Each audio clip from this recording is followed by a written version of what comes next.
দিল্লির মুখ্যমন্ত্রী হিসাবে শপথ নিলেন অরবিন্দ কেজরিওয়াল। তিনি দিল্লির সর্বকনিষ্ঠ মুখ্যমন্ত্রী। রামলীলা ময়দানে শপথ বাক্য পাঠ করান দিল্লির উপরাজ্যপাল। কেজরিওয়ালের সঙ্গে শপথ নেন আম আদমি পার্টির আরও 6 জন মন্ত্রী। এরা হলেন মনীষ সিসোদিয়া, সোমনাথ ভারতী, সত্যেন্দ্র জৈন, রাখি বিড়লা, গিরিশ সোনি এবং সৌরভ ভরদ্বাজ। এদিকে পূর্ব ঘোষণা মতোই এদিন সকালে সাধারণ মানুষের সঙ্গে মেট্রোয় চেপে দিল্লির বড়াখাম্বা স্টেশনে পৌঁছন অরবিন্দ কেজরিওয়াল। এরপর সেখান থেকে রামলীলা ময়দানে যান তিনি। কেজরিওয়ালের সঙ্গে আম আদমি পার্টির অন্য জয়ী সদস্যরাও ছিলেন। এদিকে অনুষ্ঠানে যেতে না পারলেও চিঠি দিয়ে কেজরিওয়ালকে শুভেচ্ছা জানিয়েছে অন্না হজারে। শপথ গ্রহণ অনুষ্ঠান ঘিরে রামলীলা ময়দানে কড়া নিরাপত্তা মোতায়েন করা হয়। জলপাইগুড়িতে বিস্ফোরণ ও মালদার বাসে হামলার পর উত্তরবঙ্গ জুড়ে লাল সতর্কতা জারি। গোয়েন্দা সূত্রে খবর, আগামী কয়েকদিনের মধ্যে উত্তরবঙ্গের জেলাগুলিতে ফের বড়সড় নাশকতার ছক কষেছে KLO।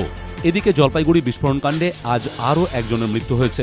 এ নিয়ে বিস্ফোরণকাণ্ডে মৃতের সংখ্যা বেড়ে দাঁড়িয়েছে 6। গত বৃহস্পতিবার জলপাইগুড়ির পাহাড়পুরের বজ্রাপাড়া সেতুতে বিস্ফোরণে 5 জনের মৃত্যু হয়। আহত হন বেশ কয়েকজন। তাঁদের মধ্যে 2 জনকে আশঙ্কাজনক অবস্থায় উত্তরবঙ্গ মেডিকেল কলেজে ভর্তি করা হয়। এদিকে জলপাইগুড়িতে বিস্ফোরণের নেপথ্যে কে তা নিয়ে এখনও ধন্দে পুলিশ। বিস্ফোরণের পর প্রথমে পুলিশ অনুমান করে ঘটনার পেছনে KLOর হাত রয়েছে, তবে গতকাল বিবৃতি জারি করে বিস্ফোরণের দায় অস্বীকার করেছে KLO।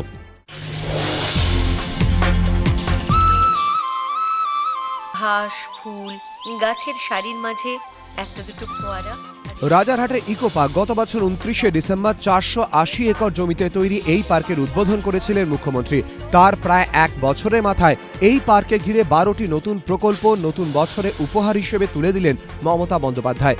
শুক্রবার সন্ধে Biswa Bangla Haat, children eco park, butterfly garden, mask garden, floating musical ফাউন্টেনের মতো 12টি নজর কাড়া প্রকল্পের উদ্বোধন করতে গিয়ে এবছরের সংক্ষিপ্ততম বক্তৃতাটি করলেন মুখ্যমন্ত্রী। সময় নিলেন মাত্র 30 সেকেন্ড। হয়তো বার্তা দিলেন কথা কম কাজ বেশি, বললেন সবাই খুশি হলে সেটাই হবে পরম প্রাপ্তি। পুর ও নগরোন্নয়ন মন্ত্রী ফিরহাদ হাকিম বললেন, প্রকল্পটির বাস্তব রূপ হিটকো দিলেও পরিকল্পনা ও চিন্তাভাবনা সবই মুখ্যমন্ত্রীর মস্তিষ্ক প্রসূত। এদিনের উদ্বোধনী অনুষ্ঠানে যেন ছিল চাঁদের হাট, আর সেই চাঁদের হাটে আম জনতার মাঝে বসেই চাঁদের পাহাড় সিনেমাটি দেখলেন মুখ্যমন্ত্রী। রাজ্যে প্রথম কিডনি ব্যাংক চালু হতে চলেছে SSKM-এ। চিকিৎসকরা জানিয়েছেন, একজনের শরীর থেকে কিডনি পাওয়ার পরে সেটা অন্যের শরীরে 48 ঘন্টার মধ্যে প্রতিস্থাপিত করতে হয়। এই 48 ঘন্টা সংরক্ষণের কাজটি করবে কিডনি ব্যাংক। তাছাড়া কিডনি চেয়ে আবেদনকারীদের একটি তালিকাও থাকবে তাদের কাছে। ব্রেন ডেথ ঘোষণার পরে কারো শরীর থেকে কিডনি পাওয়া গেলে সেটি আবেদনকারীদের মধ্যে কার শরীরে প্রতিস্থাপন করা যায় সেটা খতিয়ে দেখে ওই আবেদনকারীর সঙ্গে যোগাযোগ করবে হাসপাতাল কর্তৃপক্ষ। SSKM-এর নেফ্রোলজি বিভাগের প্রধান রাজেন্দ্রনাথ পাণ্ডে জানিয়েছেন, কিডনি ব্যাংক চালু হয়ে গেলে অনেকেই উপকৃত হবেন, কারণ এ রাজ্যে কিডনির ব্যাপক চাহিদা। রাজ্যের সরকারি ও বেসরকারি হাসপাতালগুলিতে এবার আবশ্যিক হচ্ছে ব্রেন ডেথ ঘোষণা। ব্রেন ডেথ হলে শরীরের অন্যান্য অঙ্গ প্রত্যঙ্গ অনেক সময় সচল থাকে, সেক্ষেত্রে ওই ব্যক্তির অঙ্গ অন্যের জীবন বাঁচাতে পারে।